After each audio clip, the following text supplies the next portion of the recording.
पाकिस्तान का नाम लेने में अगर आपकी ज़ुबान कांप रही है तो एससीओ समिट में मत जाओ, बल्कि किसी भी समिट में जाना छोड़ दो। अगर आप उसका नाम लेके मजम्मत नहीं कर सकते तो छोड़ दो, फिर आप इंडिया में आके वापस चुनावी भाषण दो और वहाँ पाकिस्तान को गालियां देते रहो। टांगे कांप रही हैं राजनाथ सिंह जी और आप पाकिस्तान का नाम नहीं ले रहे हैं, और ये मोदी की इंस्ट्रक्शन में हुआ कि पाकिस्तान का नाम नहीं लेना है।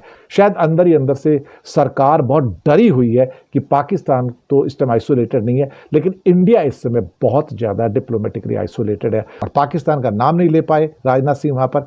ये शर्मनाक था और लज्जाजनक था। बिस्मिल्लाहिर्रहमानिर्रहीम, अस्सलाम वालेकुम नाज़रीन, आप देख रहे हैं ग्लोबल अफेयर और मैं हूं मोहसिन राना। नाज़रीन, 2 दिन पहले चीन के अंदर एससीओ का जो इजलास हुआ, शंघाई कॉरपोरेशन ऑर्गेनाइजेशन, और इस इजलास में नाज़रीन भारत को बहुत बड़ा झटका पहुंचा है।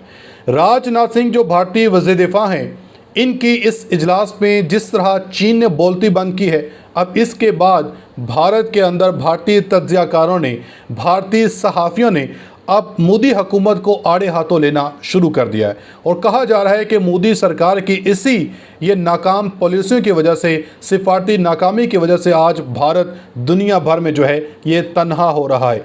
चूँकि नाज़रीन भारत ने ये मौक़िफ़ तो दोहराया कि भारत के अंदर जो है दहशतगर्दी की जा रही है, भारत के अंदर जो कुछ ममालिक हैं ये दहशतगर्दी फैला रहे हैं, मगर भारतीय वज़ीर दिफा राजनाथ सिंह में इतनी हिम्मत, इतनी जुर्रत नहीं हुई कि पाकिस्तान का नाम लेके ये कह सकें कि पाकिस्तान जो है भारत के अंदर दहशतगर्दी करवा रहा है। मगर ख्वाजा आसफ़ की तरफ से नाज़रीन जब ख्वाजा आसफ़ की बारी आई, ख्वाजा आसफ़ ने बाकायदा भारत का नाम लेके कहा कि बलूचिस्तान के अंदर जिस तरह भारत भारतीय दहशतगर्दी करवा रहा है, तो इससे नाज़रीन ख़िते में जो है अमन ख़राब हो रहा है। तो इसलिए नाज़रीन जब ये मुश्तरका एलामिया आया, तो इस मुश्तरका एलामिया के ऊपर भारतीय वज़ीर दिफा राजनाथ सिंह ने जो है दस्तखत करने से इनकार कर दिया और इल्तिजा की कि इन्हें दोबारा से बोलने दिया जाए। मगर चीन ने नाज़रीन इनको इनकी औकात दिखाई, और चीन ने कहा कि बस एक ही बार मौका मिलता है बोलने का, और उस मौके में, उस बारी में आप में इतनी हिम्मत, इतनी जुर्रत नहीं हुई कि पाकिस्तान का नाम लेके आप कह सके कि पाकिस्तान भारत के अंदर दहशतगर्दी करवा रहा है। तो किस तरह नाज़रीन अब भारतीय हुकूमत को या भारतीय इस वज़ीर दिफा राजनाथ सिंह को भारत के अंदर जो है ये अब इनकी इज़्ज़त अफजाई की जा रही है, किस तरह इनकी अब तारीख़ बेइज्जती की जा रही है, डिटेल से बात करते हैं। आपसे गुजारिश है वीडियो को एंड तक लास्ट में देखिएगा। अगर आप लोगों ने अभी तक हमारे इस यूट्यूब चैनल को सब्सक्राइब नहीं किया तो सब्सक्राइब लाजमी कर दें, साथ बने बेल आइकन को दबा दें ताकि हर नई वाली वीडियो आप तक आसानी से पहुँचते रहे।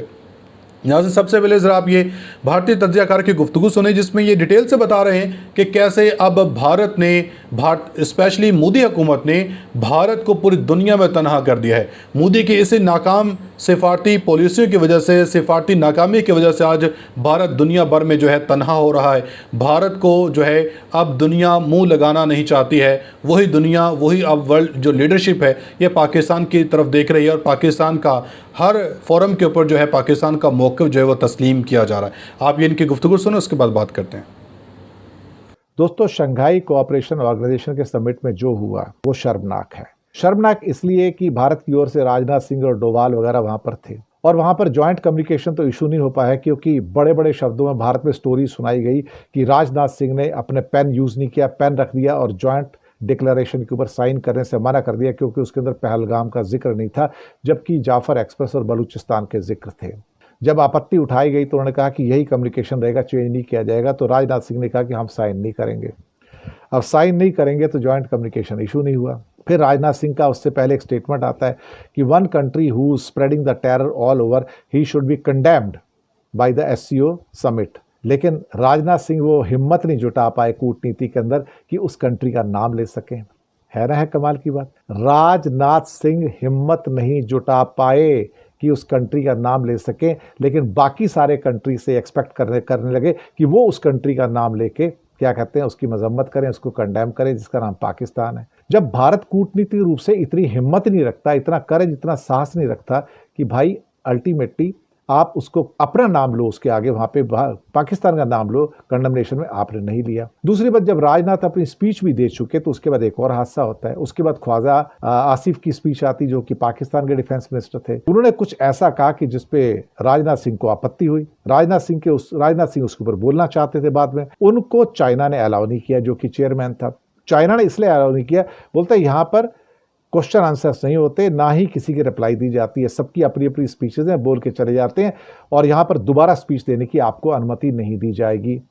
तो राजनाथ तिलमिला के रह गए कि मुझे दोबारा स्पीच देने की अनुमति क्यों नहीं दी गई, मुझे अपने पॉइंट्स रखने की अनुमति क्यों नहीं दी गई। बोलते नहीं, यहाँ पे आर्गूमेंट्स नहीं होते, सबकी अपनी अपनी स्पीच है, सब अपनी स्पीच दे के चले जाते हैं और आपको सुनना पड़ता है। इसके अलावा आपके पास कोई रास्ता नहीं है और हमारी परंपरा भी ये नहीं है कि हम आपको 2 बार बोलने का मौका दें यहाँ पर। इससे भारत को और तिलमिलाहट हुई और ख़ास तौर से राजनाथ सिंह को तिलमिलाहट हुई कि मुझे जो ख्वाजा आसिफ ने जो इल्ज़ामात लगाए थे भारत के ऊपर, उसका वो जवाब नहीं दे पाए। तो पहला तो ये होगा कि भारत उस हिम्मत को नहीं जुटा पाया जिसके द्वारा कि वो पाकिस्तान का उस मंच पर जाके नाम लेता और फिर जॉइंट डिक्लेरेशन पे साइन नहीं किया, ये कह के कि पहलगाम नहीं था। लेकिन ये उम्मीद करना जॉइंट स्टेटमेंट के बाद में जो उनका अपना स्टेटमेंट आता है कि some country is spreading the terror in the world and he should be named by the SCO summit. तो भैया वो सम कंट्री कौन सा है बताओ तो सही। तो इंडिया खुद नाम लेने को तैयार नहीं है, लेकिन चाहता है कि बाकी एससीओ के जो कंट्री थे, समिट के जो कंट्री थे, वो उसका नाम लेके उसकी मजम्मत करें, उसको कंडेम करें, क्रिटिसाइज करें।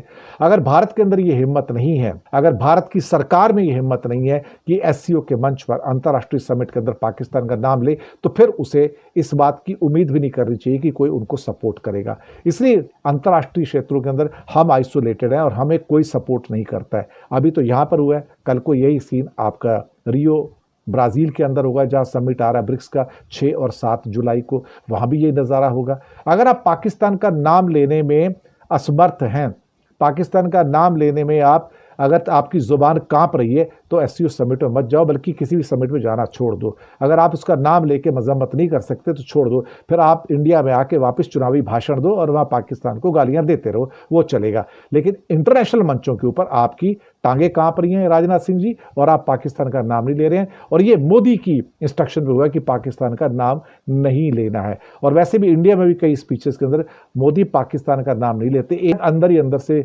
सरकार बहुत डरी हुई है कि पाकिस्तान तो इस टाइम आइसोलेटेड नहीं है, लेकिन इंडिया इस समय बहुत ज़्यादा डिप्लोमेटिकली आइसोलेटेड है। और एससीओ में जो हमारा ग्रॉस फेलियर था 2 मुद्दों के ऊपर, कि जहाँ पर पहलगाम नहीं आया वो हमारा फेलियर था, उसके बाद राजनाथ को दोबारा बोलने का मौका नहीं मिला, ये भी हमारा फेलियर था, और जॉइंट डिक्लेरेशन के अंदर भारत के अनुसार काम नहीं हुआ, ये भी हमारा फेलियर था। जी नाज़रीन, आपने इनकी गुफ्तगू सुनी है। अब जरा मैं आपको बताता हूँ कि जिस लिए अब भारतीय वज़ीर दिफा राजनाथ सिंह को जो है भारत के अंदर तनकीद का निशाना बनाया जा रहा है और चीन ने भारत को, भारतीय वज़ीर दिफा को इनकी जो औकात है वो दिखाई है। शंघाई ताउन तंजीम एससीओ के वज़राए दिफा इजलास में नाज़रीन उस वक्त सिफारती तनाव देखने में आया जब पाकिस्तानी वज़ीर दिफा ख्वाजा आसिफ की तकरीर के बाद भारतीय वज़ीर दिफा राजनाथ सिंह ने दोबारा बोलने की इजाज़त मांगी, लेकिन चीनी वज़ीर ने इनकी इस दरख्वास्त को जो है मुस्तरद कर दिया।